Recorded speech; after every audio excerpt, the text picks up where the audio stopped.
Salut Virginie, bienvenue sur le Salut Laure. podcast. Écoute, je suis ravie d'avoir cet échange avec toi aujourd'hui et je vais commencer, une fois n'est pas coutume, par te présenter. Et puis évidemment, je t'inviterai à compléter après avec la quantité de choses phénoménales que je n'aurais pas dites sur toi. Donc aujourd'hui, je reçois Virginie, une femme qui n'a pas peur de mettre les mains dans le cambouis pour aider les structures engagées à sortir de leur mode survie. Virginie Guyot, c'est une experte en restructuration, en stratégie opérationnelle et aussi en recrutement.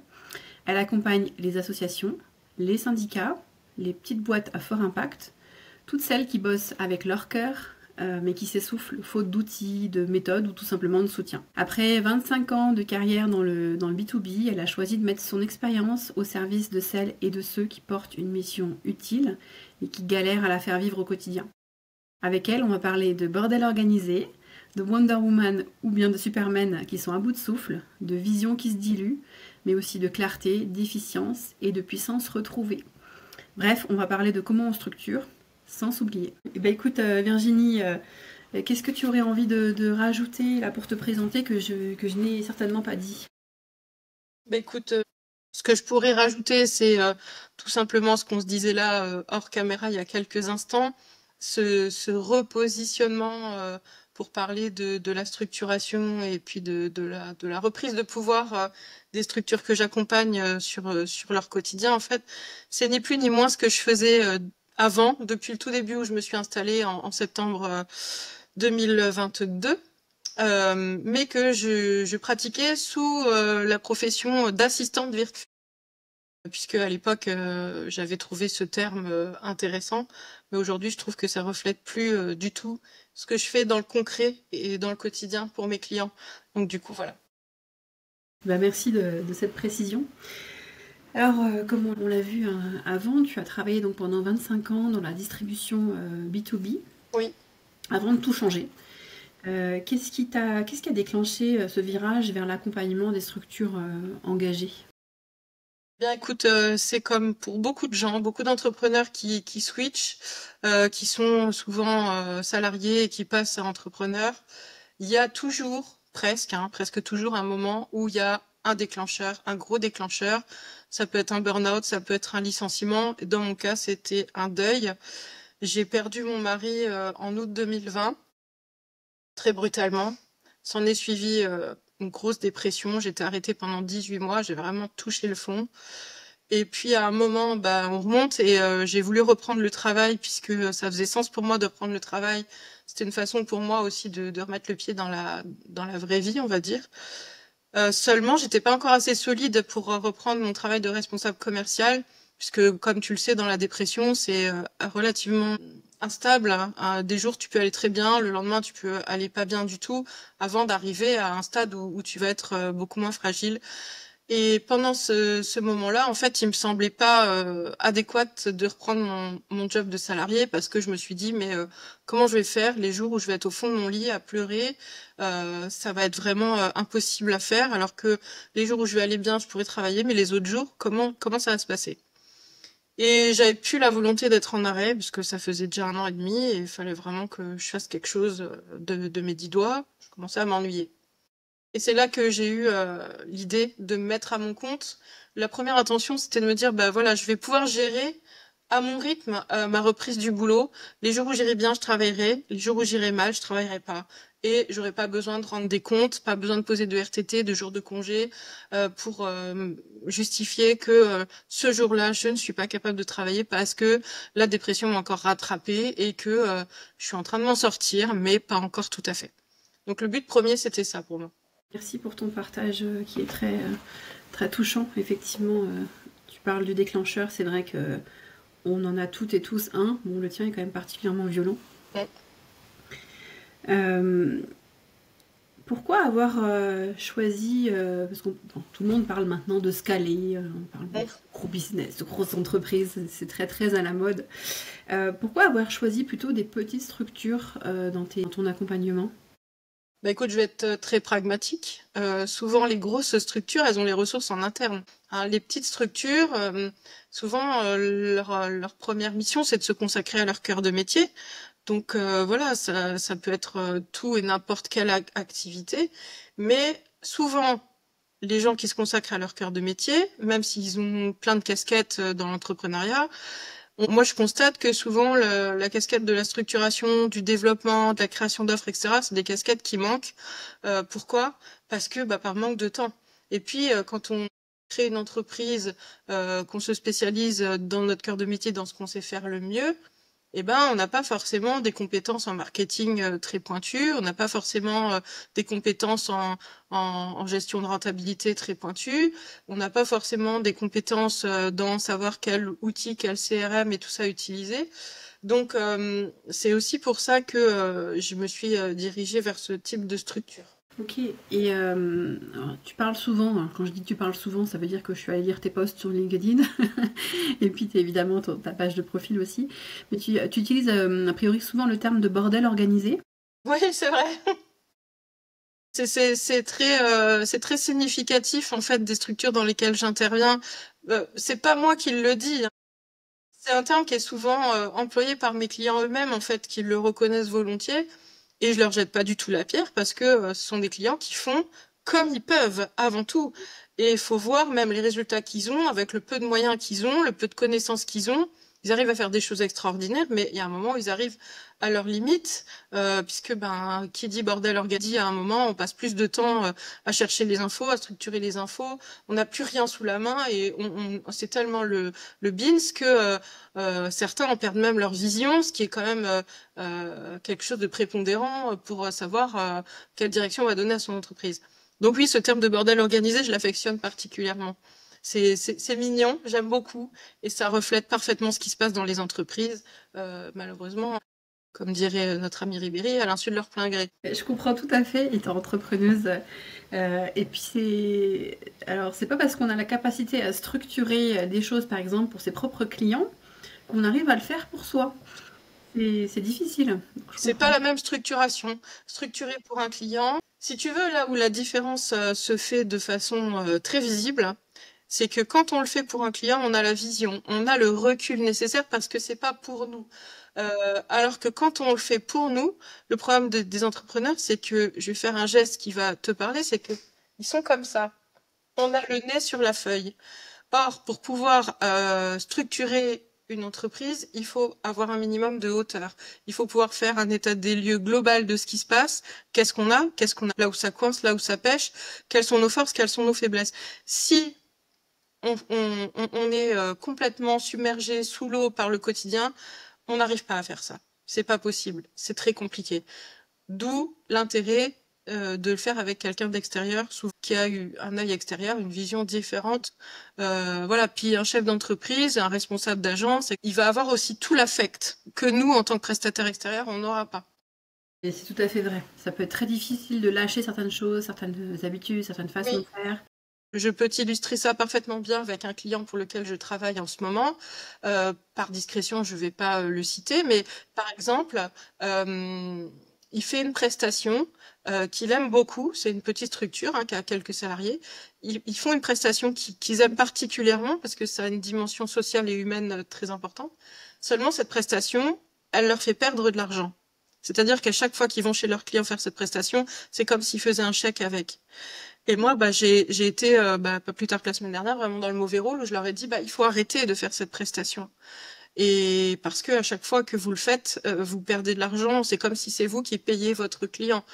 Et en fait, ça a été très difficile pour eux d'entendre ça parce qu'il y avait un affect énorme par rapport à cette prestation. Mais quand j'ai mis les calculs sous les yeux et quand je leur ai expliqué comment on pouvait conserver cette prestation, mais en la modifiant, en changeant le tarif, la durée, etc., ça s'est très bien passé.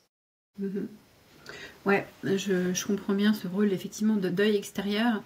Bon, quand j'ai commencé à travailler, j'ai créé mon entreprise, on parlait aussi de rapport d'étonnement.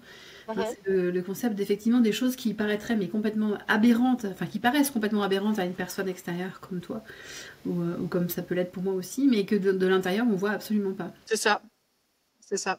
Quelle est la première chose que tu regardes quand tu mets les pieds dans une organisation en vrac? Alors, j'aime bien, et ça va être peut-être un peu surprenant, mais je regarde le moral des troupes.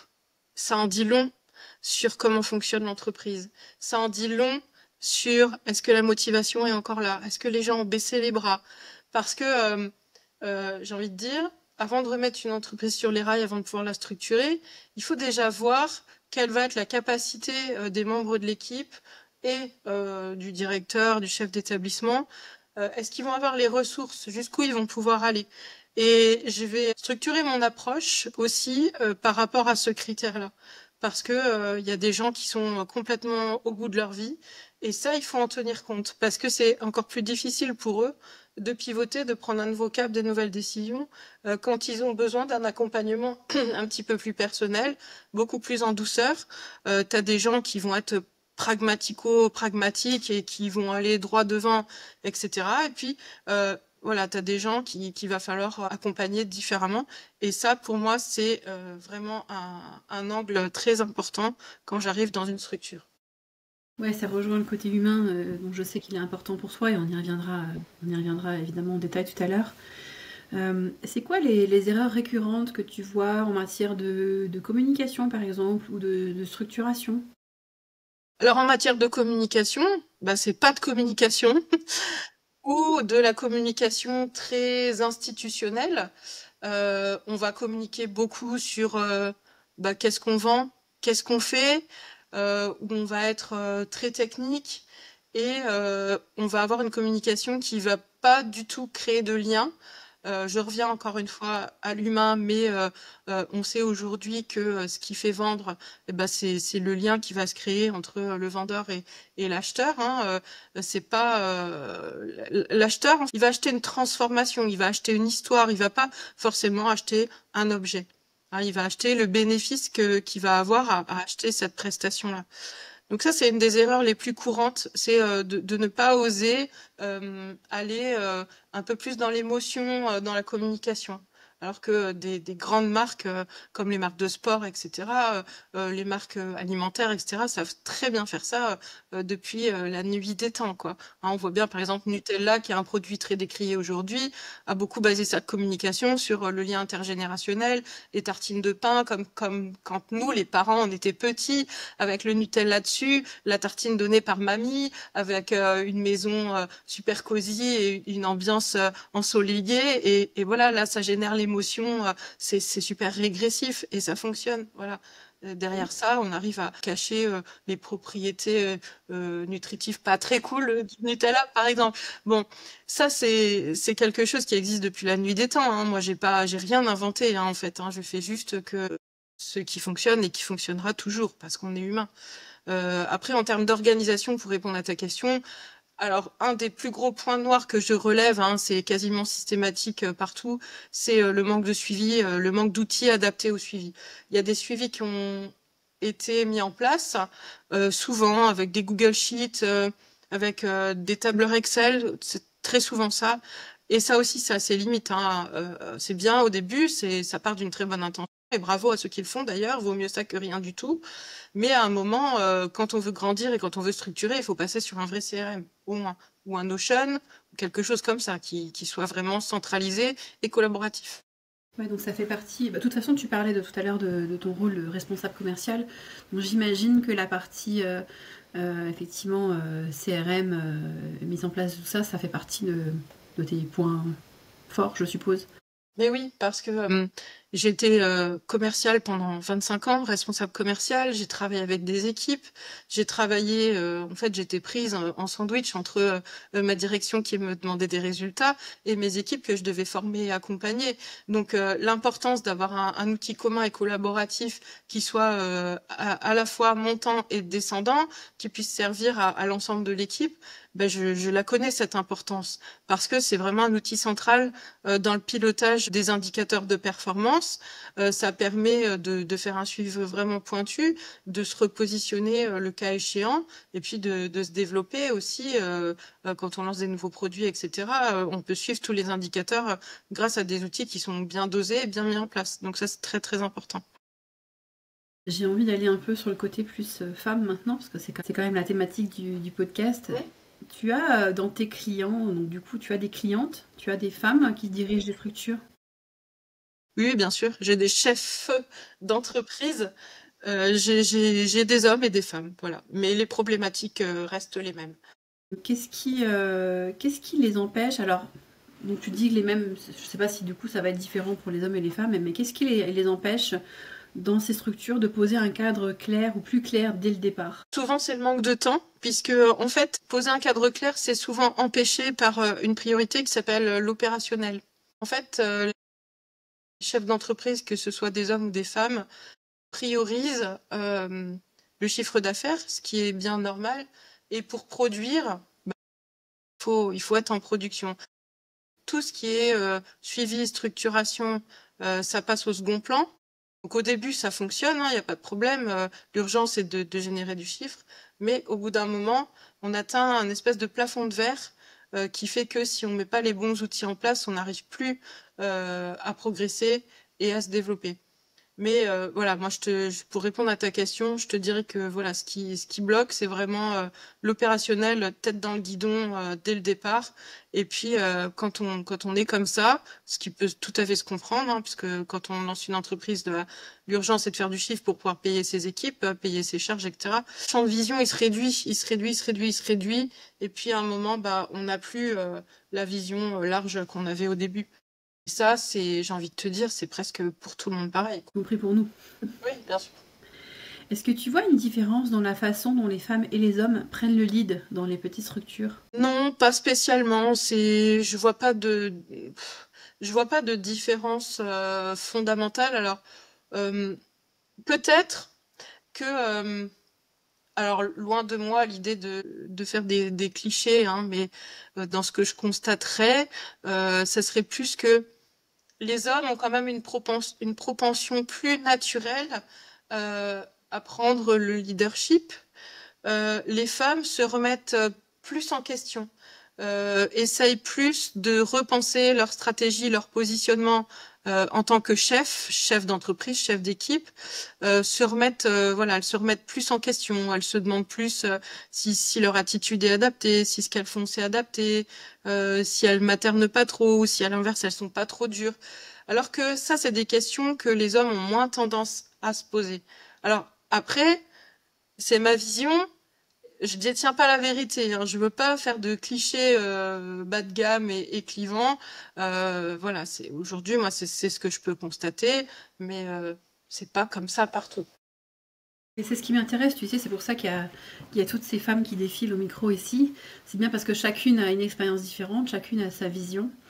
Si on avait toutes la même, ou toutes et tous la même, il suffirait d'interviewer une personne, puis de toute façon, ça n'intéresserait personne. Donc voilà, ce qui m'intéresse, c'est effectivement ce que toi tu as vu, ce que toi tu as observé, avec tes particularités à toi. Tu travailles dans des secteurs où les RH peuvent souvent être sacrifiés, faute de temps. Aussi, À ton avis, pourquoi c'est encore un luxe de s'occuper sérieusement des humains dans les organisations? ça, c'est un luxe parce que ça coûte de l'argent. Il faut être pragmatique. Pour bien s'occuper des humains, il faut y consacrer du temps. Et comme dit l'adage, le temps, c'est de l'argent. Alors là, c'est pareil. C'est pas partout comme ça. Moi, justement, j'essaie de travailler avec des organisations qui prêtent une attention particulière à l'humain. Ça, c'est quelque chose qui me tient vraiment à cœur. Parce que j'ai vécu moi-même des situations de harcèlement, des situations compliquées quand j'étais en entreprise. Et aujourd'hui, moi, ce que je veux, c'est travailler avec des organisations qui portent les mêmes valeurs que moi. Après, quand elles n'arrivent pas à prendre soin de l'humain comme elles le voudraient, c'est pas une volonté, on revient toujours au manque de structuration qui génère un manque de temps et qui du coup peut aussi générer un manque financier pour embaucher quelqu'un qui ferait ce job-là. Donc voilà, c'est un enchevêtrement de choses. Et toi, tu arrives du coup à les aider, à les aiguiller pour qu'elles progressent sur ces aspects-là? Tu vois Ouais, bien vraiment le sûr. changement, ouais. Ouais, bien sûr. C'est dans la structuration, il n'y a pas que la structuration avec des outils, avec des CRM, etc. Il y a aussi la redéfinition des postes parce que ce qu'on constate aussi souvent, là où j'interviens, c'est que tout le monde fait un petit peu tout. Et ça, c'est vraiment usant en fait, parce qu'au bout d'un moment, tout le monde fait tout, donc du coup, tout le monde fait rien. Plus personne ne sait qui doit faire quoi, etc. Et redéfinir les rôles, ça fait aussi partie des choses pour lesquelles j'accompagne. Restructurer, ça permet aussi aux gens de reprendre leur juste place, d'être dans dans ce qu'ils savent le mieux faire aussi, hein, parce que souvent, on constate qu'on demande à des collaborateurs de faire ça, ça, ça, ça, ça, ça, ça. Et d'une, c'est pas des choses qu'ils aiment faire. De deux, c'est pas des choses dans lesquelles ils sont doués. Alors que le collègue à côté, il a des superbes capacités pour faire ça. Mais comme on lui en a pas parlé, on sait pas qui pourrait le prendre en charge mieux que son voisin. Donc, ça demande aussi, euh, une communication particulière et des échanges particuliers pour savoir qui va être le plus efficace ou le mieux au poste pour servir les intérêts de l'organisation de l'entreprise et puis les intérêts de chaque salarié ou de chaque collaborateur, puisque s'il a un job où il fait ce qu'il aime, bah, il va s'éclater, puis il va être hyper bon. Donc ça, c'est aussi des choses que les chefs d'entreprise et les chefs de structure n'ont pas forcément trop le temps de faire. Oui. Et toi, donc personnellement, tu as vécu une reconstruction personnelle puissante. Mm. En quoi est-ce que ça a changé ta façon d'accompagner les autres? Est-ce que ça t'a permis d'amener, je sais pas moi, plus d'écoute, plus de clarté, plus de tri? Alors, je sais pas, je suis pas super bien placée pour parler moi-même de moi-même, mais je sais pas si t'as remarqué, du coup, si t'as lu pas mal des posts que j'ai écrits, je signe souvent mes posts par un cœur violet et à côté j'écris One Life. Mhm. Sous-entendu, on n'a qu'une seule vie. Donc, ce que ça a changé dans ma façon d'accompagner mes clients, c'est cette espèce de sentiment, pas d'urgence, mais de dire, voilà, on n'a qu'une seule vie, on n'a pas le temps de subir une entreprise, un boulot, une structure qui ne nous épanouit pas, qu'on n'aime pas. On doit pouvoir s'éclater dans ce qu'on fait, dans son boulot. Et ça, pour moi, ça donne une vision très essentielle de ce qu'il faut faire. Moi, j'aime pas mettre des outils pour mettre des outils. J'aime pas les fioritures. J'aime aller à l'efficacité. Euh, c'est pas la peine de mettre 10 000 choses en place. Faut mettre les bonnes choses. Point. Et du coup, cette conscience aiguë de on n'a qu'une seule vie et on n'a pas de temps à perdre, eh ben oui, forcément, ça impacte très largement ma façon de faire et ma vision des choses. Ce que j'aime appliquer pour moi, j'essaye aussi de l'appliquer pour les gens que j'accompagne. Euh, ouais, ça a beaucoup de sens pour moi. D'ailleurs, le cœur violet, figure-toi que j'utilise beaucoup aussi. Ah bah oui. Voilà. Euh, Ça me fait penser à une question que je place là, du coup. Est-ce que pour faire ce que tu fais aujourd'hui, tu t'es formé d'une manière ou d'une autre? Alors, Oui. sur les aspects techniques, mais je pense aussi aux aspects humains. Qu'est-ce que tu as fait dans ces domaines-là? Je me suis énormément formée sur les aspects techniques parce que bah, quand je suis sortie de mon arrêt maladie, de ma dépression pour me mettre à mon compte, il y a eu pratiquement un an où en off, avant de monter ma structure, j'ai commencé à m'intéresser. J'ai fait une formation d'assistante virtuelle, j'ai fait une formation de copywriter, je suis certifiée copywriter ghostwriter, j'ai fait une formation pour monter des sites WordPress, et puis après, je n'ai cessé de faire plein de formations sur les automatisations, sur tout un tas d'outils qu'on peut utiliser pour la productivité, la gestion du temps. Voilà, il y a vraiment beaucoup de choses. Je me suis formée seule de mon plein gré et puis je me suis formée aussi en accompagnant mes clients et en me formant sur les outils qu'ils avaient déjà en place ou leurs méthodes déjà en place. Donc c'est une formation permanente. Après, par rapport à l'humain, j'ai pas fait de formation de coaching, de mentor. Par contre, moi, je suis quelqu'un qui s'intéresse énormément à la psyché humaine, à tout ce que ça peut engendrer. J'ai moi-même aussi longtemps consulté psychologue, psychiatre, etc. parce que j'avais besoin de démêler les fils de la pelote que j'avais dans la tête.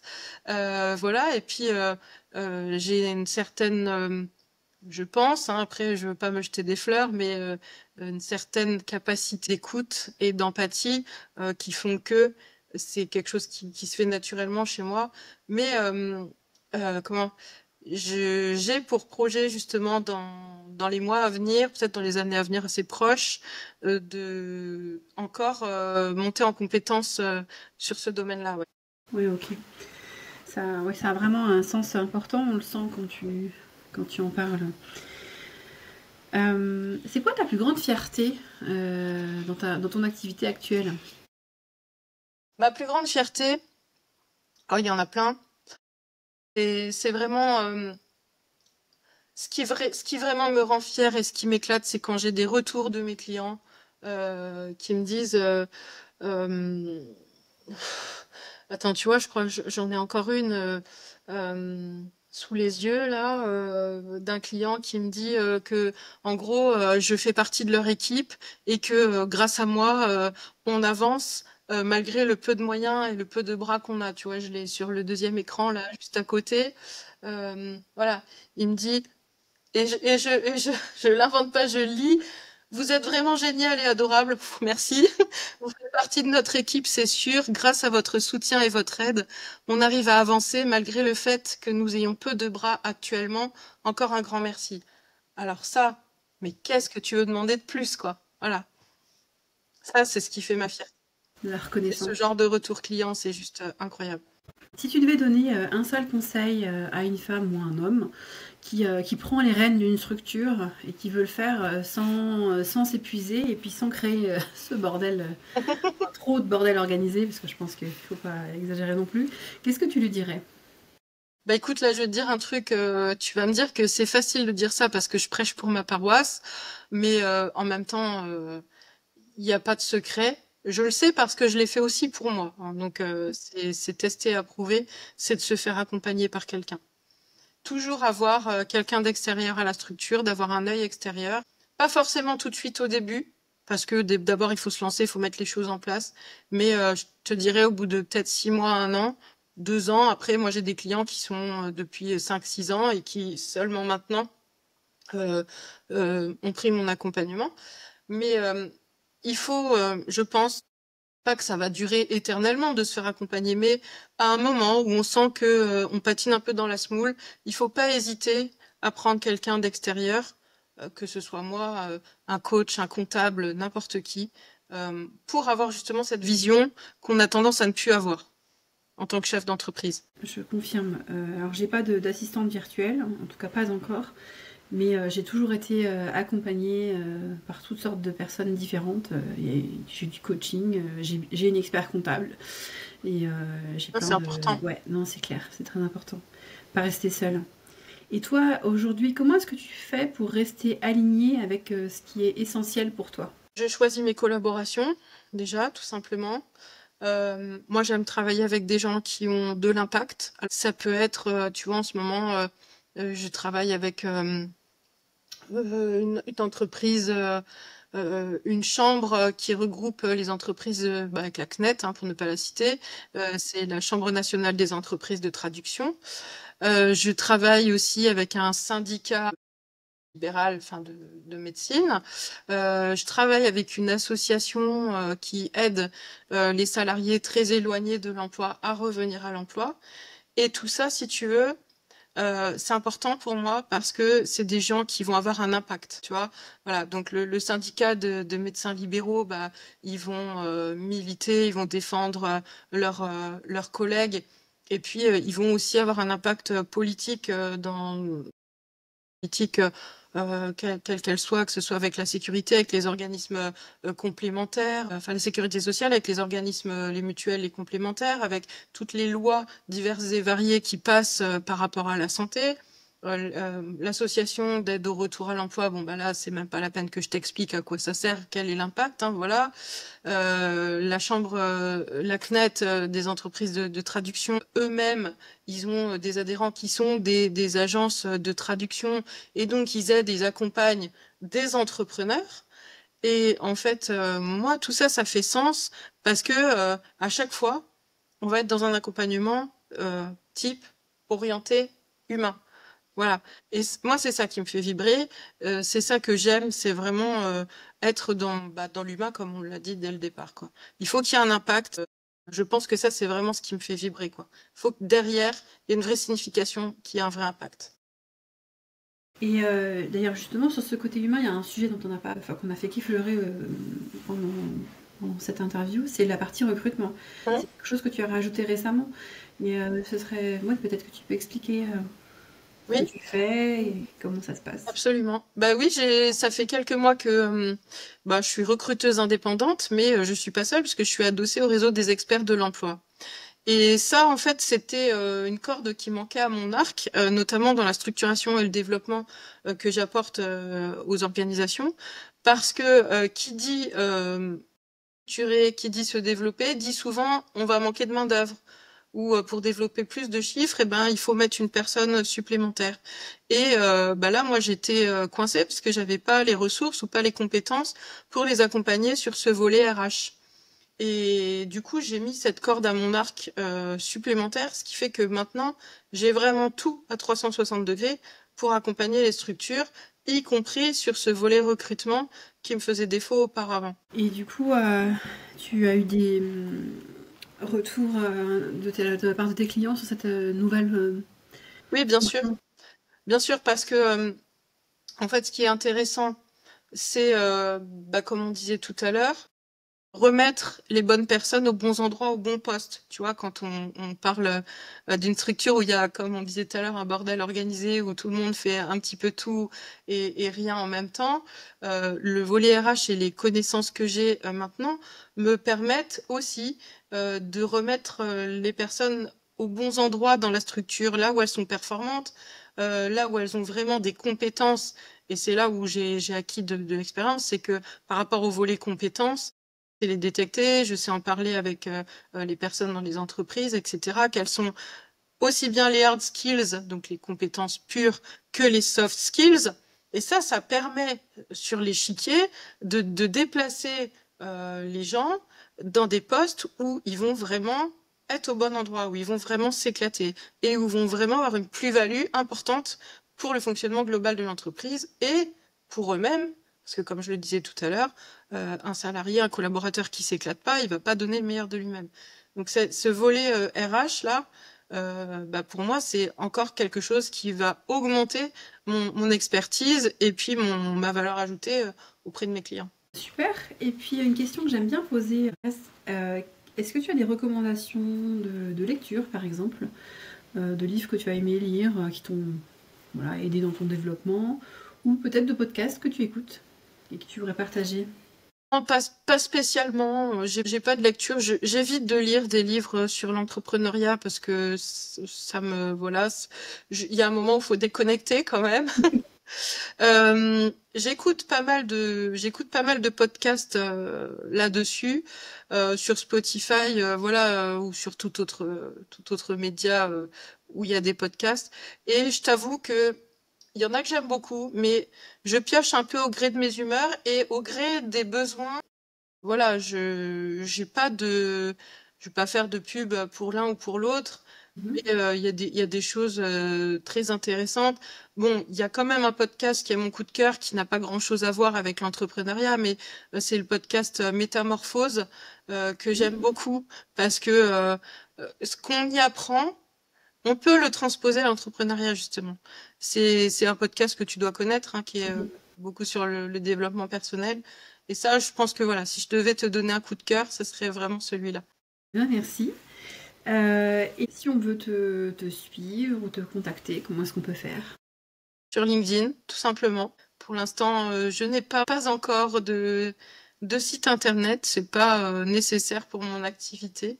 Mais LinkedIn, ça fait office d'eux puisque j'y partage beaucoup de ma vie personnelle, même si les haters vont dire ici c'est pas Facebook, mais c'est pas grave parce que moi ma vie personnelle est intrinsèquement liée à mon activité professionnelle, donc je m'octroie le droit de partager des choses que j'ai vécues, beaucoup de choses sur ma vie perso et puis aussi beaucoup de choses sur le pro, sur les structures que j'accompagne, sur des tips actionnables, sur par exemple l'autre fois j'ai partagé j'ai fait une petite série sur comment optimiser son CV, quelle rubrique il faut remplir correctement, etc. Voilà, je parle aussi régulièrement de ces thématiques-là pour essayer de délivrer des choses de façon simple, sans charabia, sans jargon, mais que les gens vont pouvoir s'octroyer et mettre en place tout de suite.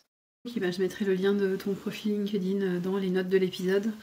Donc sachez que donc sur votre plateforme d'écoute de podcast, il y a toujours des notes, où on les a aussi sur Ocha, donc dedans je mets le lien. Et sur YouTube aussi, dans la description de la vidéo, on peut retrouver les liens qui permettent de contacter Virginie. Et puis pour toutes les autres avant, c'est tout aussi vrai. Et ben voilà, si cet épisode vous a parlé, ou si vous bossez dans une structure où c'est le rush permanent, si vous avez besoin de faire le tri pour enfin avancer, vous n'avez pas besoin de porter ça tout seul ou toute seule, donc vous pouvez faire appel à Virginie ou à quelqu'un d'équivalent si elle n'est pas disponible, car je pense qu'elle ne pourra pas aider tout le monde.